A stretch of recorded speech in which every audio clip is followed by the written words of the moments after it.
Hello and welcome to How to Deal When the Shit Gets Real podcast. I'm Rietta, and today I am joined by Ryan Rush. So, Ryan, how do you deal when the shit gets real? Or just tell us a little bit about yourself. How to deal when the shit gets real.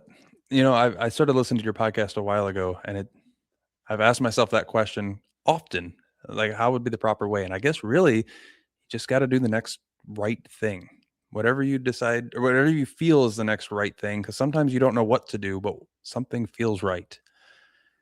I think that's all I do. No, I really like that because that's actually a reminder to kind of listen to your gut and your intuition, right? If you're hmm trying to do the next right thing and something feels right. No, I hmm like that.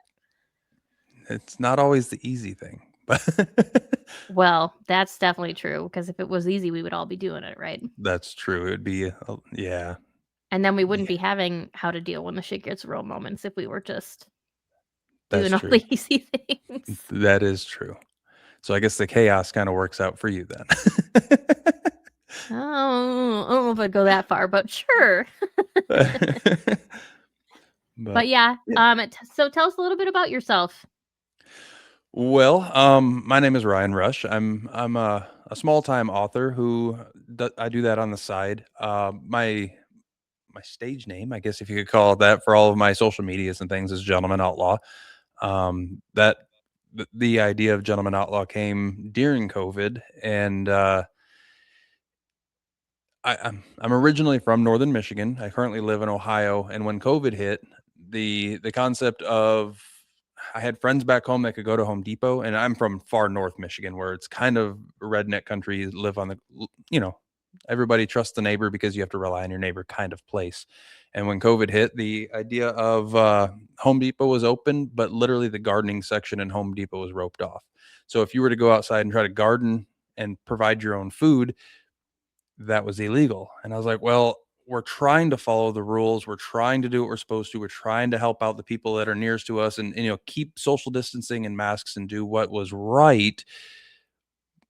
And that's the gentleman part. But occasionally, if you need to take care of your family, you might have to step out of the gentleman and become the outlaw. So that's where my name came from. But really, I'm just Ryan. So I'm a father of three. I got a son who's 14 and two daughters who are wow, 8 and 9 at the moment. But my other daughter will be 10 here in just a couple weeks. But yeah, and as by trade, I'm a CNC machinist. So I nothing makes sense in my life. None, none of it all works together. Nothing leads I from one to the mean, next. it kind of does. So obviously I met you on TikTok as Gentleman Outlaw, and I did not hmm know the story behind Gentleman Outlaw, and I actually really like that. I think that's a really unique take, hmm and I've talked about this before on other podcasts. COVID was such a hard time for a lot of people, but I've had so many guests that have made major shifts because of COVID. So Yeah. I almost feel like COVID was actually kind of good for a lot of us because so many new things happened. New businesses were created, new identities were created, hmm different pathways were taken that we probably wouldn't have thought about. So I love that that's where your name came from. Yeah, the idea of trying to be self-sufficient and the government is bad. And I remember being 16 is like, "Oh, I'm never gonna have a cell phone because they can track you." And I was that kid growing up. And so the idea of trying to self-sustain was always in the back of my mind, but I never really Hmm. cared. Both at the same time, you talk a big game, but you never really live it out. And when that hit, I was living in an apartment, and honestly, as horrible as it is, as soon as it hit, it was the idea of lockdown and put the kids upstairs when I had to go to the grocery store and come back and strip down and try to decontaminate at the door and the whole 9 yards. And within 3 or 4 days, I started thinking, I live in an apartment. I have nowhere to go. I'm in the middle of town and my neighbors are fat. Now, that doesn't seem like, why would you think that? But it's like they have no self control. I mean, they Hmm. weren't just like heavy. I'm heavy, but they were big. And it's like, so if the grocery store, which is right down the road, runs out of food because they've got a 24-hour cycle, they're likely to get violent. And I have to try to protect my family. And I've got neighbors on both sides who are in the same position. And so yeah, that's again where now we live out in 6 acres on a river in the middle of nowhere, and Yeah, it's a lot different. So you're right. A lot of things changed. We didn't like living in apartments, Mhm. just because I always grew up in the country. My wife grew up on an alligator farm in Florida, so neither of Oh, how us cool. liked the idea of being in town. But when COVID hit, it was, whether we like it or not is not an issue. Whether we can afford it or not is not an issue. Mhm. We're getting out of here because we just found out that literally the world can be flipped upside down overnight, and we don't have time to Mhm. prepare for that afterward. Yeah, absolutely. I mean, I feel that I was actually on Oahu when COVID hit, so I was Okay. on an island, which Yep. was super interesting, but it's funny you talked about, like, you could go into Home Depot, but you couldn't go in the garden section. Hmm. When we were in Hawaii, we could go on the ocean, but you couldn't go on the beach. I don't know about you, but I do not have go-go gadget legs, so I So you can't got jump. really good at sprinting and jumping. Yeah, and, taking those little chairs that are kinda meant to be in the water and, like, sitting in the water because Yep. we couldn't sit on the beach. That's so wild. It made no sense, and then we were originally allowed to go hiking, and Hmm. then, I don't know, at some point, the governor of Hawaii was like, "No, no hiking, like, not even with your family," and we were like, "We already live in a house together. Right. Why does it matter if we go hiking? Like, I sleep next to my husband. You're telling me I'm more likely to get sick when I'm out hiking with him than when I'm sleeping next to him?" Yeah, that didn't make any sense. Like when we would go to Walmart, it's like I can't walk next to my wife, but I'm going to go home and be next to my wife. And yeah. Right. So, kinda like you were just talking about, like, the math ain't mathin'. And there's a time where you're trying to follow the rules because you want to be a law-abiding citizen, you want to be a gentleman, um, or a perfect lady, but eventually, Bonnie and Clyde got to come out, and you just gotta do your own thing. So Yeah, yeah, and so absolutely. I initially started Gentleman Outlaw as an LLC. I've got gentlemanoutlaw.com. The idea was I was going to become an affiliate for these are the kinds of things that I purchased for my family, and that kind of fell through. There is still a gentlemanoutlaw.com, but we have moved to more of a mental side of things. So like the spiritual way of getting through life, because on the physical side of things, there's tons of people teaching you how to survive. There's tons of people teaching you how to fight and how to get through the struggles. But as far as how to deal on the thing that matters most as a Christian, the spiritual side of things is the first issue that comes up. Because after we're no more here in our minds, there's still more to come, and so that's kind of the more important. But yeah, so there's still gentlemanoutlaw.com if you want to go check it out, and I also have my books on there. You can get them signed. Love, love, love, love. So, you're talking about spirituality, which I love, Hmm. and I'm sure the Bible would probably be one of your top recommended books, but Hmm. aside from that, do you have other books that you like to recommend to people that are, like, maybe trying to dabble more in spirituality or just kinda trying to figure things out? Yep. So there's an amazing book by C.S. Lewis. I'm assuming most people listening have heard of C.S. Lewis. A lot of people know him from like the Chronicles of Narnia, but before he actually wrote the children's books, he's one of the world's greatest Christian apologists growing up, and he started off as he grew up in a Christian home and quickly fell away. He's like, this is a bunch of crap. I don't want to deal with this. Paraphrasing. And then he became an atheist. And then over time, he was actually brought back to Christianity by a bunch of non-Christians, who they just started studying the natural law, the moral law, and things of that nature. And in that whole process, he ended up writing a book called Mere Christianity. And so his point wasn't to get you into a sect of Christianity, whether it be Catholicism or, you know, Mormonism or, whatever. He didn't want to do that. That wasn't the point. It was to lay out the idea of, is there a being greater than you and I? And if so, which one's the right one?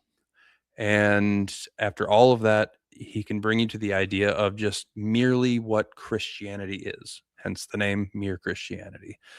So that would be a really good one to start with. Other than that, you can get into some kind of wonky things. So I do like some of the wonky ones, but that's probably the safest one to start with. Hey, we'll take it. I love it. I always love, and I've never heard of that one, so Okay. I love learning about new ones that I've never heard of. And since we're on books, tell us about Yeah. your lovely books. So my books. Well, let me grab one of them here if I can. I should have prepared for this because I'm an overly prepared person, of course. Um, so I'm working through a series right now called The Unspoken Stories. This one right here, if you can see on screen, is Presence and Anguish.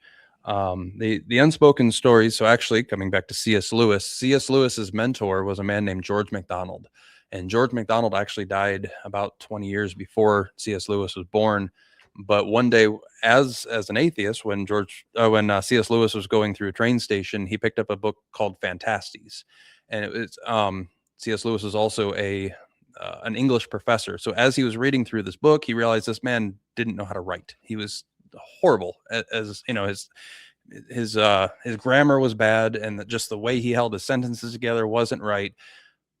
But he fell in love with the story. There was something deeper in it, and he said the only thing he could put his finger on was holiness. It was the only difference, and it was a fantasy book. It had nothing to do with religion at all. And as an atheist, it's very strange when the one thing you can put your finger on is something you don't believe. And so he started diving into his works, and a lot of spiritual readings come from him because George MacDonald was also a pastor in Scotland back in the late 1800s. And he wrote a book called The Unspoken Sermons. And each sermon talks on a different subject. However, when you read those books, you're reading old 1800s Scottish English Ooh, being okay. being preached. Ooh, And yeah, that would be there's hard. there's a wealth of knowledge there, but oh, it's very hard to listen to. I So bet. I took those sermons, and I actually at the end of the book I have it basically rewritten into modern English so it's easier to read. But I make a parable out of them, and so it gives you the idea of what is he trying to portray to you? The idea of C.S. Lewis is able to read Fantastes, which had no spiritual purpose to it, but it had the spiritual meaning behind it. I tried to take his sermons and create a story to present the meaning he was trying to pull through, but in a way that if you're reading it as a non-spiritual person, it'll still you feel it in the heart before you even notice it in the head. That kind of Love idea, that. and they're intentionally short stories. So even as an author, I don't like to read, which is odd. I love to listen to audiobooks. Hmm. I love to bring in knowledge, but I'm way too ADHD to actually sit down and read a book. Now I have gotten through some of yours, as I've told you, and I was actually just thinking yesterday that I have forgotten that I was getting through some of your book, and I got excited, and then ADHD took over once again.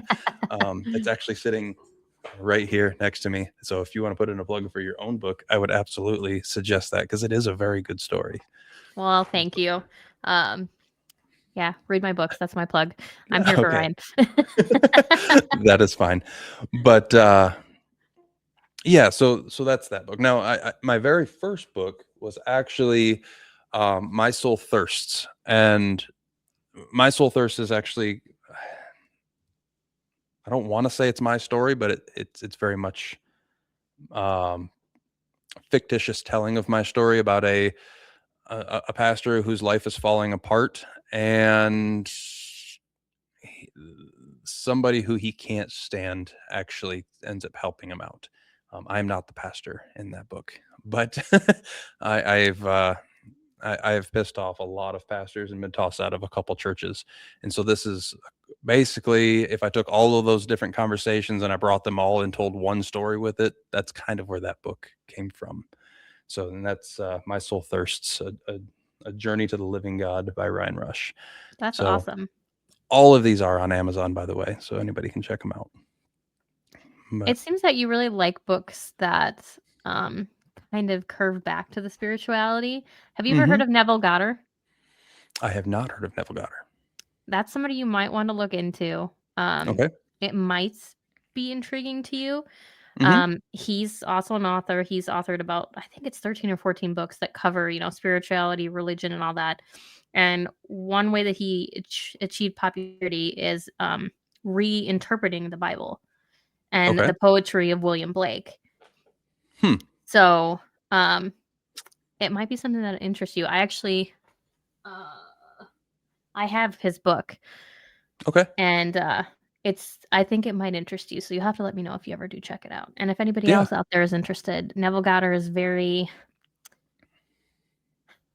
I'd say he's so hard to explain, I feel like. Um, Hmm. but that was, that was the basics. And for somebody like me, it's not that I'm not spiritual or that I don't believe in something higher. I'm just not necessarily like God driven.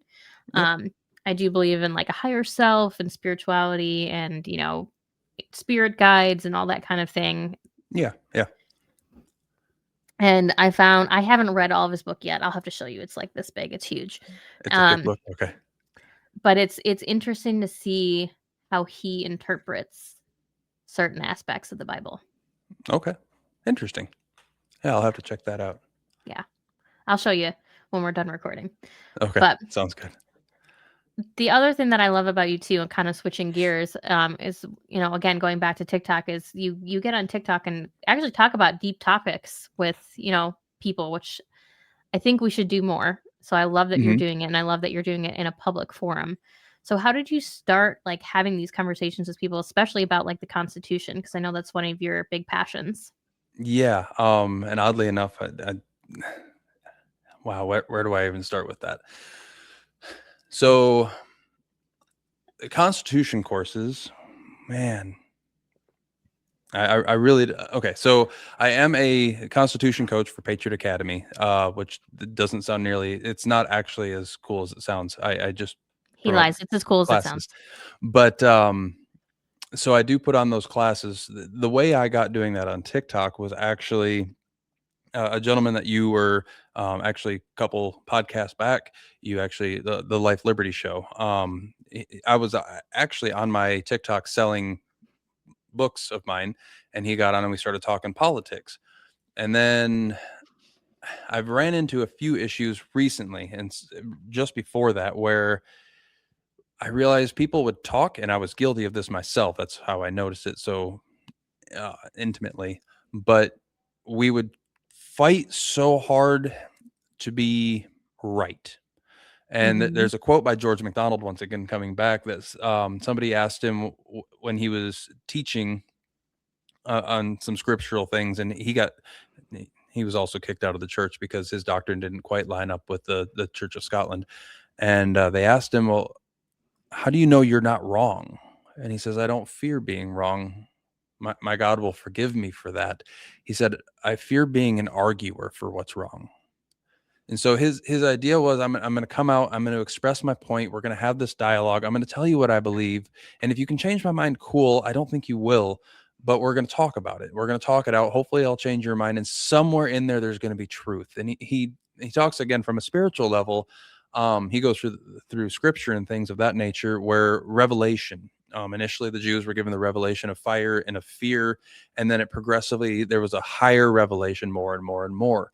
And he goes through the idea of you must believe what you are shown until you are shown something more true.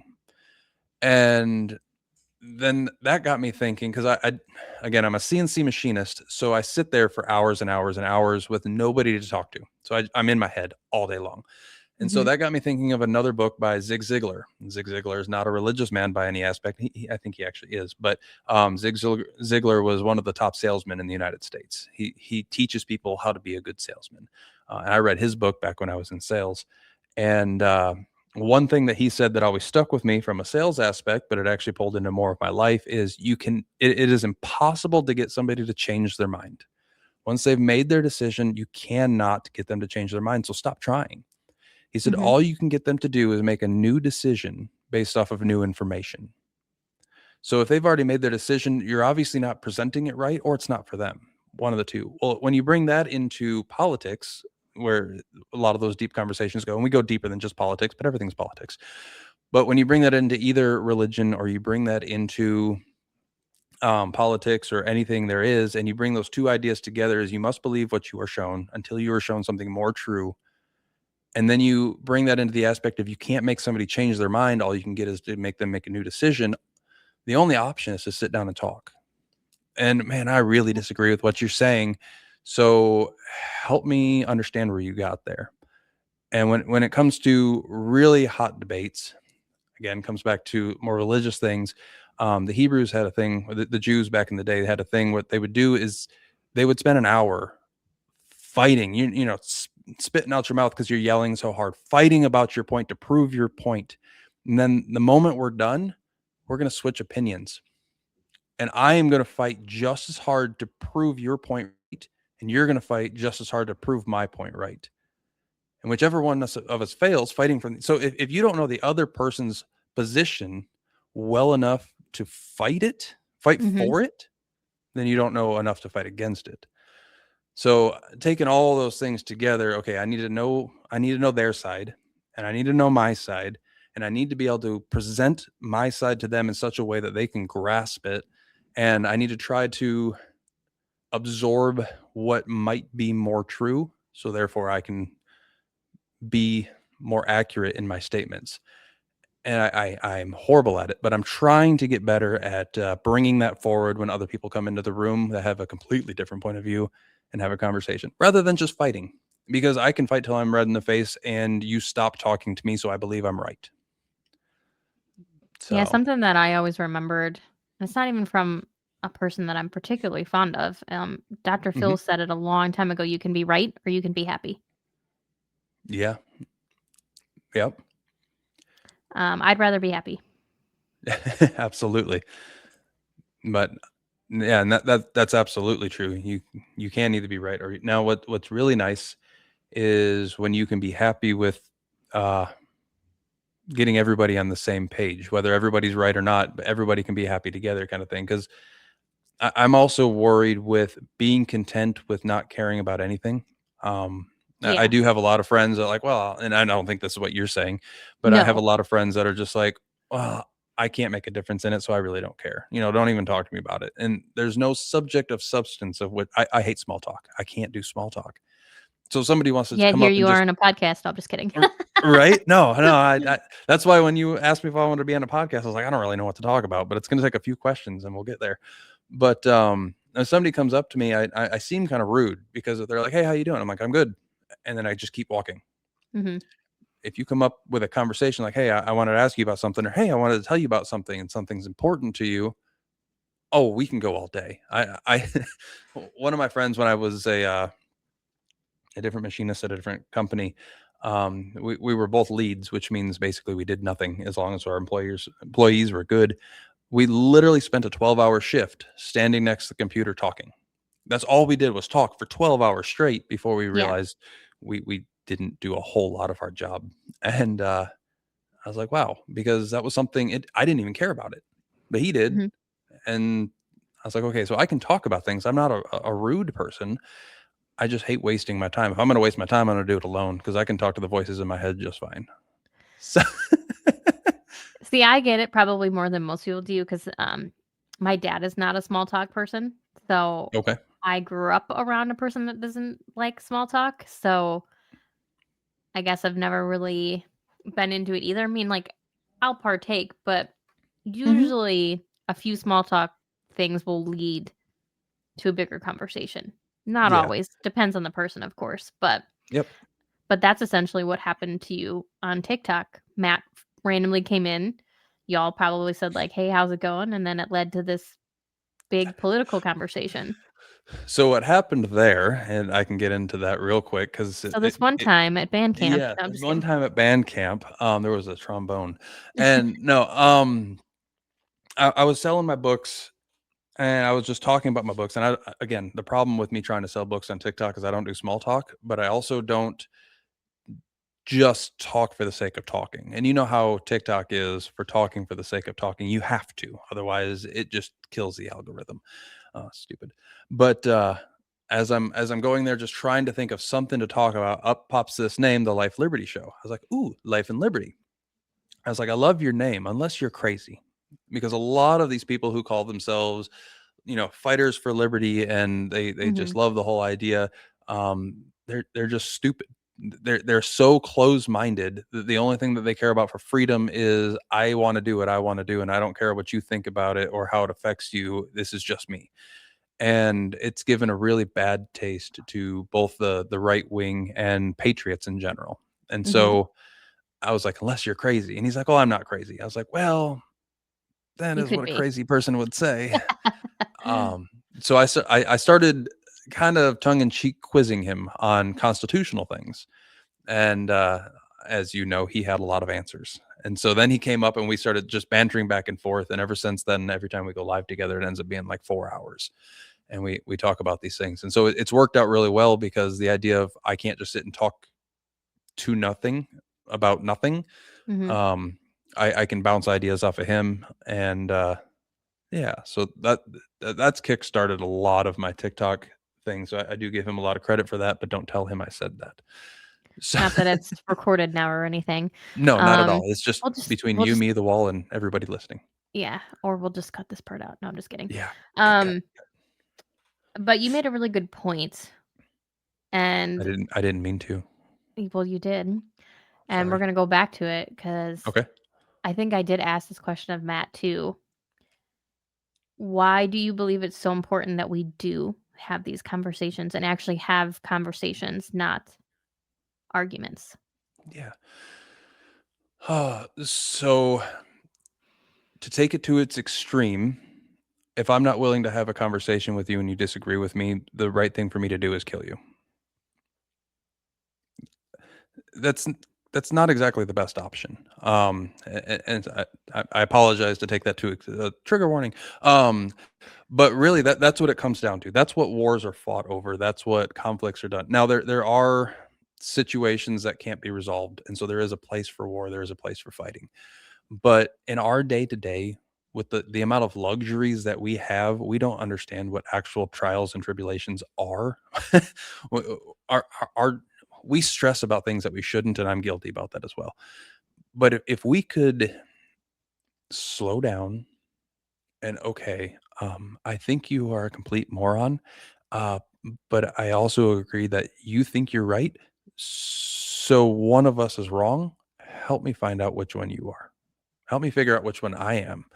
Because if you're right and I'm wrong, oh, I've been such a fool to everybody who's around here. And I don't want to be walking around and just be a fool for no reason. I mean, Mhm. there's a lot of people out there who just shut their ears, shut their minds, and open their mouths. And I don't want to be one. So, in Mhm. order for me to be sure that I'm not one, I need to know your opinion well enough that I can argue your opinion for you. You have 2 ears and 1 mouth for a reason. That is true. And all of this I'm still working through. So if you come over to my TikTok and I'm not doing this, call me out on it. That goes for anybody and everybody because this is the kind of man it's aspiring to be, not Mhm. not the one that I'm shaking my finger at that you should be more like me. So There you go. So, that being said, what are some of your goals, hopes, wishes, whatever word you wanna use for 2026? for 2026, well that changes. I had a really good answer until you said 2026. Okay, you Um, can take off 2026 if you want. What I thought you were gonna say goals and aspirations for the rest of your life kind of thing, and I was gonna say to die well and be remembered fondly. But I don't wanna do that in 2026. So Yeah, please don't. no, that would kind of, cut my plans short. My goals in 2026, well, as cliche as it is to get out of debt. And that goes back to the gentleman outlaw thing. So for anybody listening, I'm a typical American. I drove myself deep into debt. When COVID hit, I drove myself deeper into debt. And when we got stimulus checks, I used those to go even further into debt. And we've been clawing our way out ever since because I realized, again, going back to scriptural things, the the the debtor is slave to the lender. So I work my life to pay back those who I've borrowed from, whether that's Capital One, Chase, doesn't matter. Whether it's your neighbor next door because you borrowed something and you feel it pulling on you that you need to pay them back. So we're close, and I think we can do that by the end of 2026. And so that's my overall goal is to get to that point, so I can be free to do things. So like right now, I have to work. I'm working about 60 hours a week to keep everything moving in my life. plus reading or writing books, plus doing my podcasts, plus trying to be a father of 3 and a husband. Um, if I could get out of debt, I could cut back on the hours a lot and still do all Mhm. the rest of the things and maybe even branch out more. Um, so eh, as you know, I'm usually quite busy. Yep. I don't like being busy. This last week where I've been on vacation has been nice because I haven't done a thing. It's I been feel it. awesome. Yeah, me too. Well, here's a question for you then. Mhm, There's been a giant shift in the workforce. A lot of people mhm, are shifting to self-employment or starting their own businesses and moving away from corporate America. correct. What do you feel about that? Yeah, so that's an interesting thing, and I hope my boss doesn't see this. So, just kidding.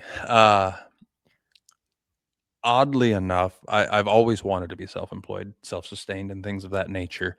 I'll never, unless something happens, I'll never be able to do that with my books. That's not why I write my books. I write my books to get my thoughts out onto paper, so I can remember everything forever. And my kids can remember me, and they can say, "Hey, this is something that Grandpa wrote. Your great great great grandpa wrote this," and they can remember me forever. So I don't do it for everybody else, but by all means, go buy my books. Um, Great plug. Mm. But, yeah, if you care about my children, go buy one of my books. No, so I fell into the world of CNC machining, which is basically, for anybody who doesn't know, just taking a block of steel and cutting it into shapes. Uh, that's it's computer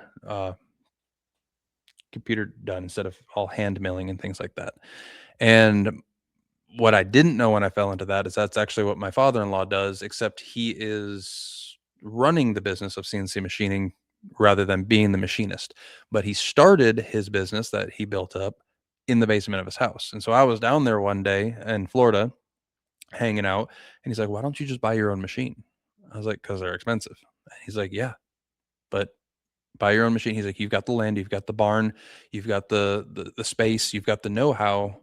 Buy your own machine. Don't quit your job. Buy your own machine. Keep working, and just take side jobs. And you'll be amazed how quickly those side jobs will make it to where you can't keep going to work."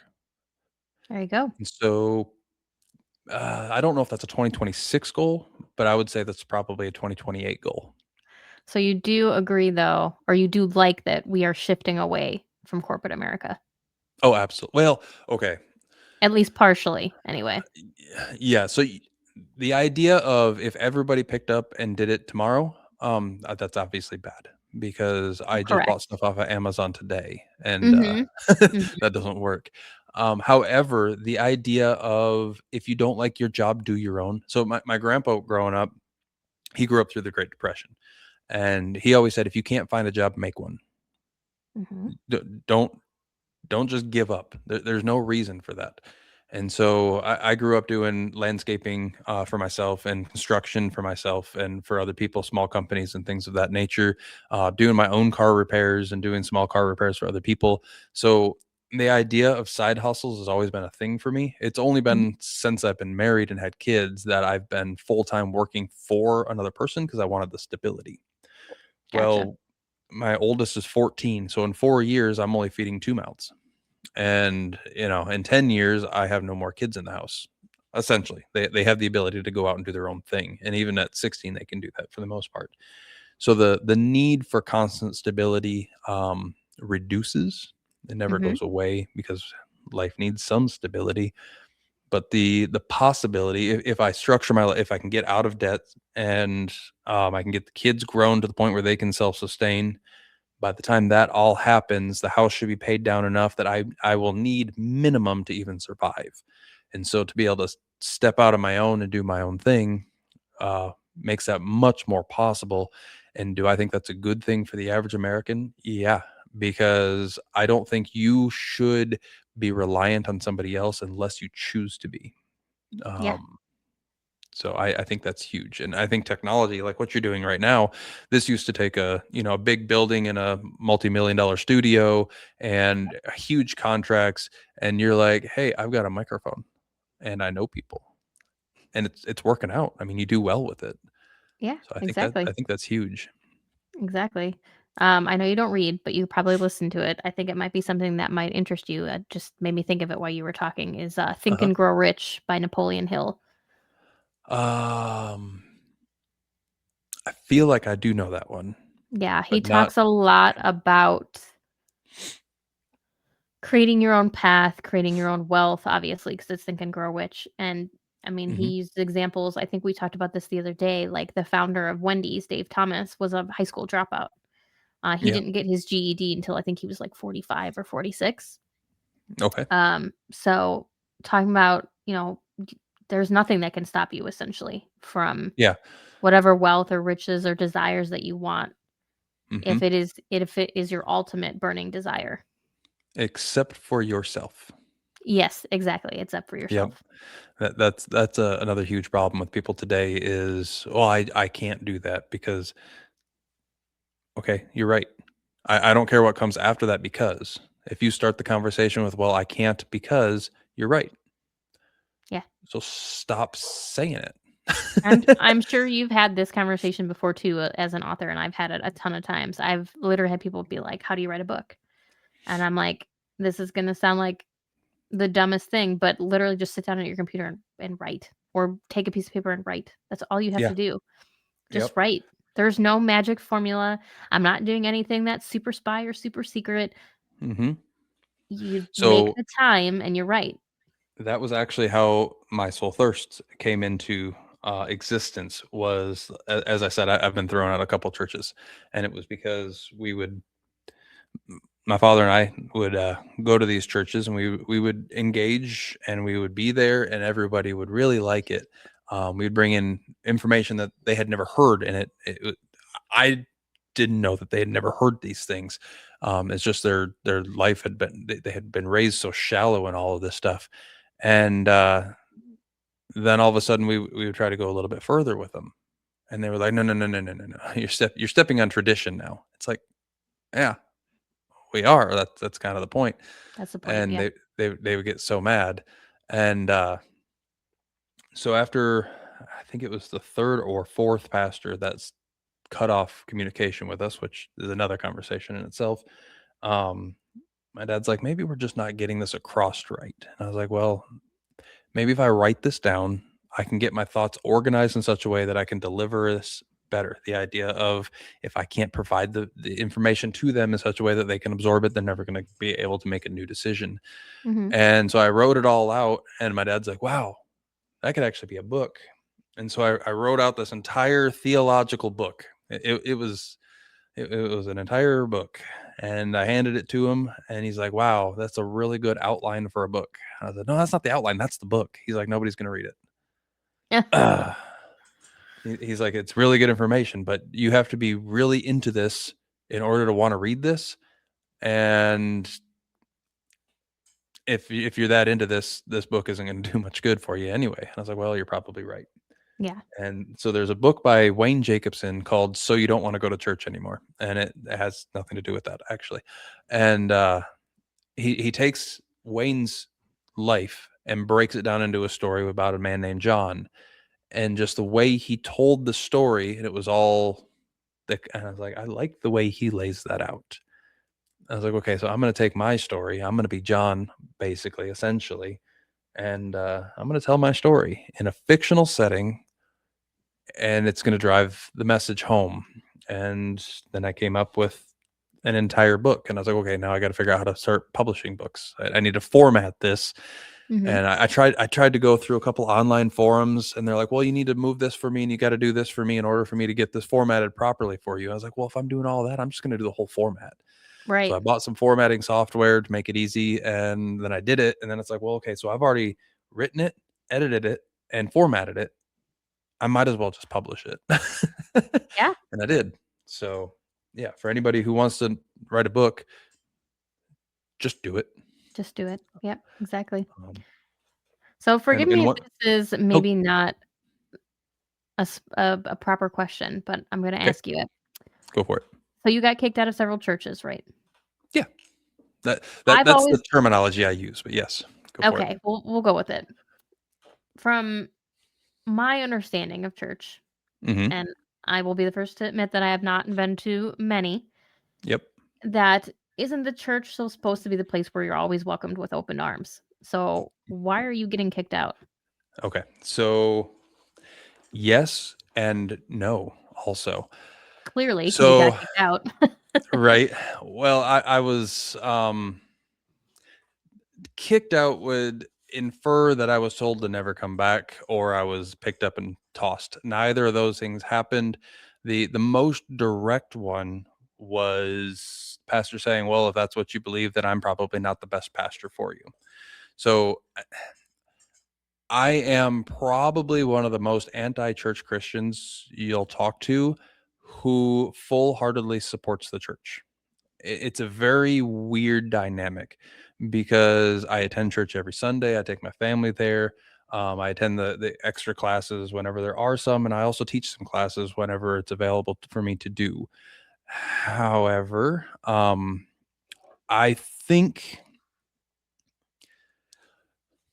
you remember how I mentioned that there are a lot of people out there with the name Liberty who are just closed mind and they just yell their opinion and they shut their mouths to it, and it ruins the name for all patriots. Yes. I think the majority of churches have done that to Christianity. So when you when when you see these big mega churches, that's not a church. That's a huge corporation. When you see these people who are going out there and they're screaming, holding their Bible up and saying you have to repent and blah blah blah blah blah. That's a corporation. They're selling you a product. And is there some good in there? Yeah, there absolutely is. You go in there, you especially depending on how screwed up your life is, almost anything could help it get better. So, you're looking to buy a product. When I'm talking church, uh, from a biblical basis, the church is not an organization. The church is a body of people. So anybody who follows Christ and the God of the Bible, that's the church. Now there is a call for us to assemble at a given time during the week, and that has been bastardized over the years to become what the average person calls a church. So when you walk into a church building and you start saying, "Hey, so why is the man up front who's supposed to be a teacher evangelizing? He's trying to get people to turn to Christianity. This is a place for believers to assemble. So it is your job to help equip me to go out and evangelize so they can come in, not for those who are lost to wander in." And Paul even talks about that when he's talking about the church. He's like, if one so happens to stumble upon you, meaning we're not supposed to be like, here, come to church and I'll get you saved. That's not the, that's a product that they're trying to sell. There's money involved and it's not their fault. They're not doing it on purpose. It's the way they've been raised. It's tradition. It started about, let's see, about 1400 years ago is when the switch really started to happen. And it's just gotten worse and worse and worse and worse until it's become what it's become now. And, and again, when I walk into these churches and pastors are like, "So you just want me to throw out all tradition?" I was like, "No." As I think it was Chesterton said that traditions are the answers to the problems of which we've forgotten. So we have traditions for a reason, but to follow them blindly is foolishness. So if you don't if I say, "Well, what's that tradition for?" and you say, "I don't know," then you better go figure it out because you're telling me I have to follow it. Right. So there's issues with that. So are we supposed to be fully accepting? No. Um we're actually supposed to be more accepting of those who are not in the church than we are of those who in it, because once I agree to follow a set of guidelines set before me by my creator, I need you to hold me accountable as a fellow believer. But as far as who's outside the world, we're not supposed to chastise them, nor are we supposed to accept them. It's the idea of if you see somebody, leave their cart outside of Walmart and it's not in a little cart caddy, is it your job to go scream at them? No. Is it your job to make sure they put it away? No, that's irrelevant. Now, if they come to you and say, "Hey, I've got this cart. I've never used one before. What do I do with it?" Now it's your job to do this. So as Christians, we're supposed to be in the world and we're supposed to be a little bit weird about it. The people are supposed to look at you and be like, "There's something different," and I can't quite put my finger on it. And if they can put your finger on it, you're probably doing wrong. So I'm in a weird spot. It's I like it to be real, not motions. So that's what my soul thirst is about. It's that whole story. So That's why I figured I would ask you, since it kind of played into what we were talking about already. And mhm, just like when I think about my grandma, she was a very God given woman, but she never preached to anybody. She never said you have to do this, you have to do that. She just went to church. She quilted. She read her Bible every day. mhm. She minded her business. And Yep. then you have others that are, like you said, if you don't do this, you're going to hell. If you don't do this, and it's just like that. I thought we were supposed to be leading with love and, but you're essentially like threatening me Drive almost. driving them away. So Yeah, actually, scaring me. my dad literally just posted a picture today on social media of a god figure, a giant man holding a little man over a burning pit of fire, saying, "Love me and mean it, or else." And that's what the modern church has become, and that's wrong. And I have big C, little C church. Big C church is what I try to talk about. That is the church. When I talk about church, though, and it's so hard because we have ruined the English language.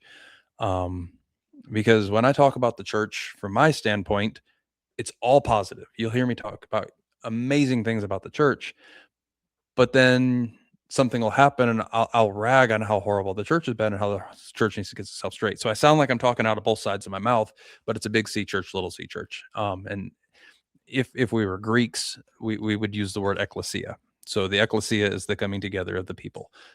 That's what I'm talking about, not the institutions. The institutions pretty much shut the doors and be done.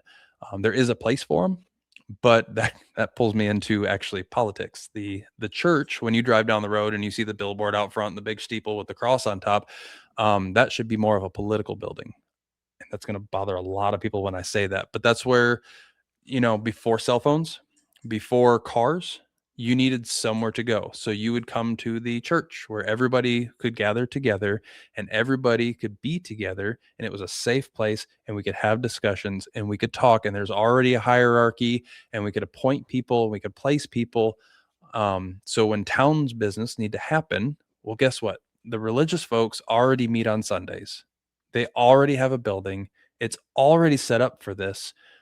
Why don't we just meet there on Fridays for our government work? That's what back in the early 1800s, 1700s, that's what the church building was established for. Before that, before Catholicism ruined it all, the church met in basements. Mhm, And if you go to what was his name? Francis Chan. Francis Chan used to be a leader of a big mega church, and until he realized this kind of stuff. And now he goes around and starts creating churches in basements, essentially. And he says, once you hit about 12 people, you're getting too big. There's too many people involved, and you're not gonna be able to do that. So you have to break off a little bit, and you go start yours in your basement. You go start yours, and you'll have now 6 people. And when that builds up to about 12, you guys split again. mhm. And you're not splitting doctrine. You're not. It's just there's too many people. Somebody's going to get forgotten. Somebody's going to get overlooked. Somebody's just going to do all the talking, and it's going to drive everybody Mhm. nuts, and it's going to cause division under the skin rather than just between the people Yeah. and things of that nature. So yeah, I've got apparently a bit of a unusual take on this stuff. Which again, this is how I grew up. So I didn't think it was unusual until I got old enough to start going to churches on my own and realizing they didn't like Yeah. it. Yeah, no kidding. Well, and I think something else that is playing a factor is all the crazy crap we see in the media, right? Like, I can think Yes. of off the top of my head is, like, Jody Hildebrandt. Jody Hildebrandt was literally using God and, well, Hmm. what she deemed as God to abuse children. Yep. Yep. And so people see that and they use it as another reasoning of like, this is why I don't like the church or this is why I don't like Yeah. God because stuff like this happens. But Yep. I mean, stuff like that happens everywhere. Yes, it does. And people use whatever they think is the best moral option to justify what they do. So nobody willingly does evil on its own for the sake of evil, regardless of what that is. And again, C.S. Lewis in his book Mere Christianity talks about that quite a bit. He said that the worst, most heinous things that you can think of that somebody does, if you were to actually get into their mind, you'd realize they're doing it for great reasons. It's either for pleasure, for money, or for power. And pleasure, money, and power by themselves are not bad things. They're wonderful things, but it's just been twisted and distorted in such a way that it's become evil. And so people will grab a hold of whatever they want. Like you call them out for abusing children. Okay, well, what is the one thing that could justify what I'm doing right now? It was religious. It was for God, because that, I mean, what greater thing is there? Mm. So they try to twist it to justify it on their own. I don't think they even do it intentionally. I don't No, think they know what they're doing. I would agree with you, at least to an extent, and something I've had another guest and a dear friend of mine talk about, which, um, I think maybe might help people more on the scientific side maybe grasp a hold of that, um, is you have something in your brain called the RAS, your reticular activating system, and Mhm. your RAS only knows what you show it. Correct. So, if you decide that, since we're on the topic of God, that churches are bad, your RAS is gonna continually look for proof that churches are bad, because that's what Yep. you've told it you believe. Because Yep. it doesn't have the ability to be like, "Well, wait, let me look for other information to see if that's wrong." It's only Yep. gonna look to support what you believe. Yep. There's actually scripture that says that it's out of the abundance of the heart the mouth speaks. It's that same idea, by people that didn't understand that concept, what you're saying there. But Yep. yeah, and we literally just talked about that on my TikTok earlier today before this podcast. With everything that just happened in Venezuela yesterday, and I'm not going to turn this into a political podcast. Okay. Um, the concept of, do you support what happened? It's like, that is such a hard question to answer, because Mhm. depending on which way you come at it, yes.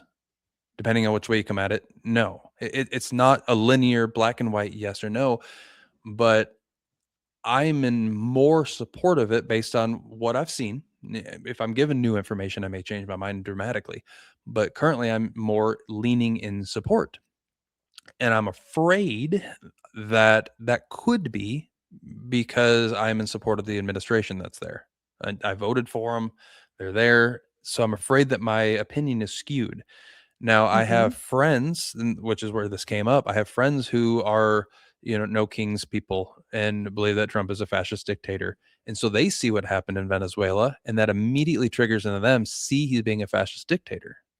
And it's like, well, if I was looking at this as the beginning that he was a fascist, of course that's what this looks like. Mhm. So are they wrong or am I? And it's that idea of, That also brings in another interesting point, though, is, uh-huh, correct me if I'm wrong, but isn't the the leader of Venezuela a dictator? he is. And so you have that So issue where it was, there was another president elected who put him out of power, and he refused to give up power. And then there was another election, and he refused the results of that election. And so he's been offsetting all of this. So then it comes down to the idea of, okay, so did we have the legal and moral authority to be the ones to go in there and remove him? Because if we did, constitutionally, our constitution only limits our government on what we can do, or what they can do to us. So, did they have the constitutional right to go in there? International law, be damned. I don't care. Can we do it? Yes, we did. Period. It's done. And it's not a question of can we. So, the ramifications of what they decide to do, or what China decides to do, or what Russia decides to do, that's a separate issue. yes. Whether it was that's completely separate, and that's too late. Sorry. We're gonna find out how that plays out. That's my opinion doesn't matter. But Yeah, that's an argument I've never totally understood myself, people saying we can't mhm, when it's already been done, like, yeah, even if that's true, even if let's just say that we can't, well, too little too late, it's already it's yeah. done. We already did So it. so if our constitution allows him the authority, the unilateral authority to go in and do what he did legally, okay, he did it. We voted for him. He's in there. He did it. He made the choice. Consequences are coming, whether you like it or not, whether they be good or bad. It's done. Right. Now, if he didn't have the legal authority, that's a different conversation to have. So Correct. that's different. Um, so there's so many different ways to look at this, and I'm afraid that I would be looking at this as I supported him to get elected, and I'm afraid if he becomes what they say he is, and they're looking at it as he's a fascist dictator, so everything he does is seen through that lens. And that is the point of why I do the conversations I do, is Yeah. so I don't just shut myself, because there was so many times during the 2016 election, and I guess this kind of circles back to your other question is, why did I start doing that? Where I would be arguing points. I would be parroting talking points, and I would regurgitate things that I heard from other people. And when I ran into a couple people who were slightly smarter than me and just simply asked me, well, what do you mean by that? And how'd you find that out? Hmm. Uh, that wasn't on the podcast I was listening to. Please ask another question. So, so And I again, think, it goes back to what I said about your RAS. Your yes. RAS is programmed to what you believe, which is not a bad thing, Hmm. but you're gonna pick and choose, and the media is the perfect example. And you just gave it. If you're a Trump supporter, you're gonna find reasons to like Trump.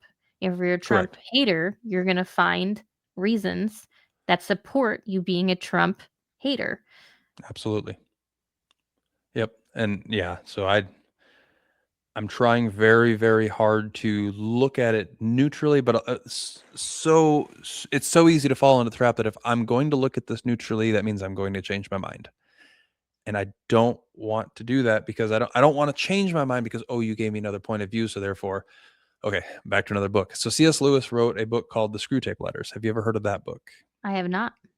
Okay, well, here's another plug. So the Screwtape Letters is a book written by C.S. Lewis from the point of view of a tempter demon.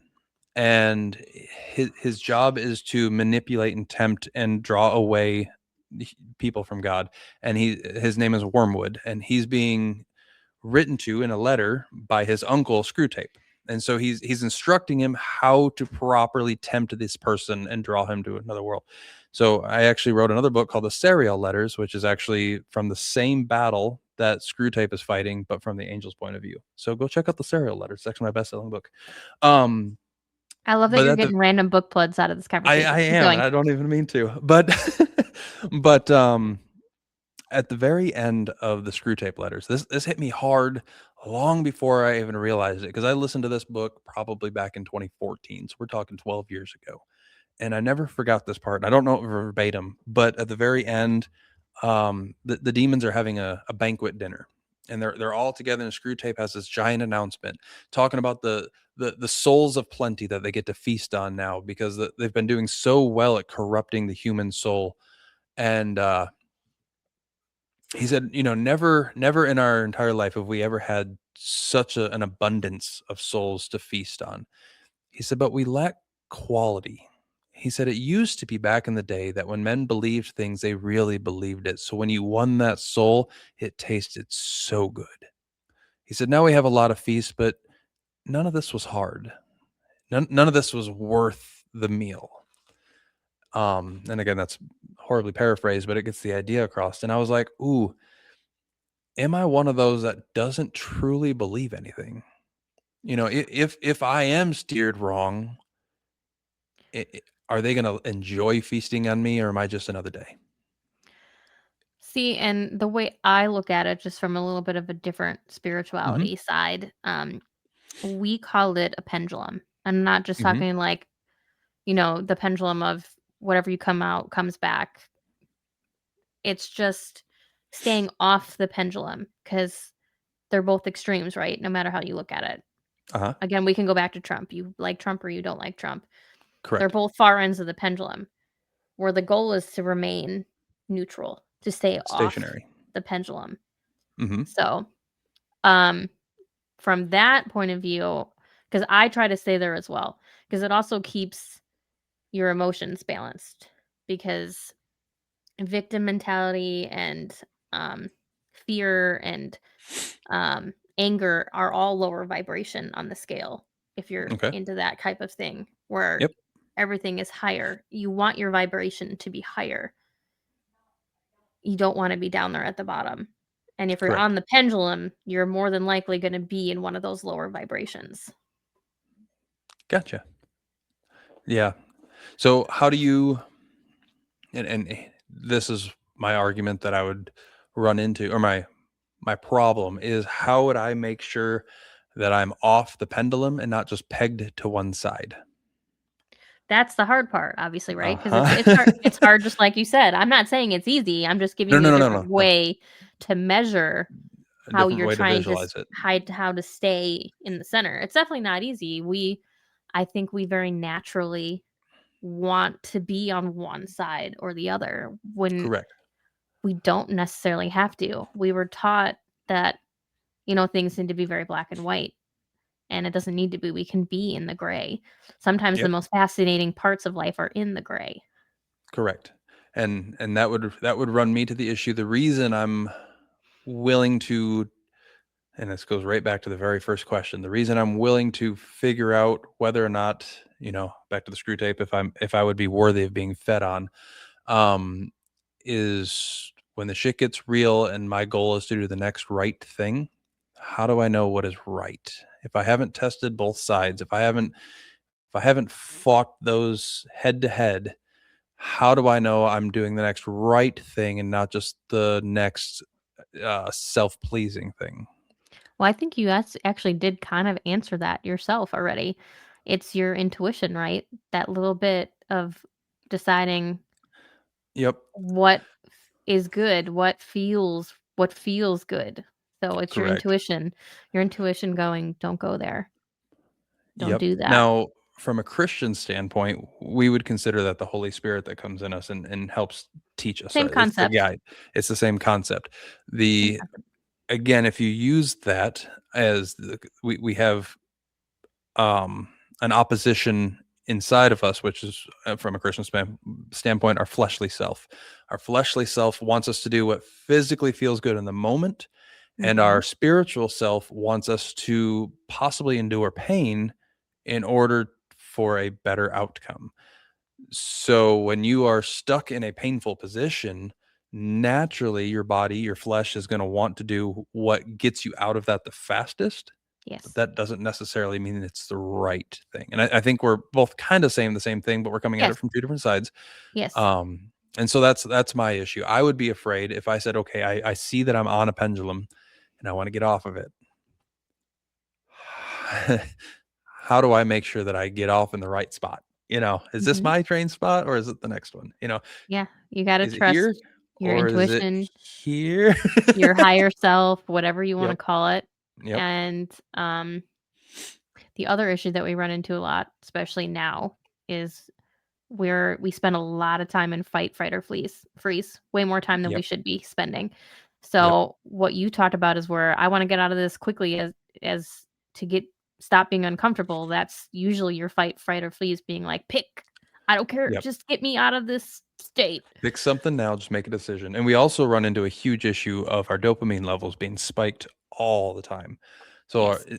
the the worst things for us are the only things that can get our brain excited anymore, which is why we spend so much time fighting rather than discussing. Correct. Yes. So And on that note, what final advice, tip, book, ooh. whatever would you want to leave my listeners with to maybe ponder over?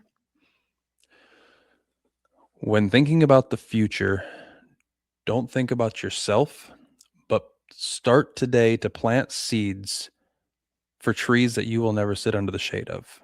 Leave something for your kids and your kids' kids to make their life better, not your own. No wonder you're a writer. I've never had an original thought. It all comes That from somebody else. that was very poetic. And whether it came from somebody else or not, it was wonderful. Pieces come from others, Hey, I It's mean, not a quote, but sometimes how you piece things together is what matters. even the phrase "I've never had an original thought" is a quote from C.S. Lewis. So I wonder who your favorite author might be. absolutely. I honestly don't know anymore. It used to be C.S. Lewis hands down, but it may be George MacDonald, but they are one and the same. Or So it may be yourself. no, absolutely not.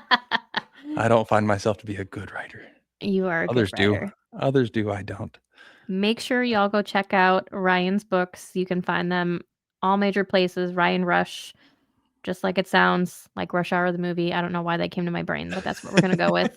And as he stated earlier, he is Gentleman Outlaw on all social media platforms. Thank you so, so much for being here, Ryan. Thank you for having me on here, Rietta. I appreciate it. And this is how to deal when the shit gets real, guys. I will see you all next episode.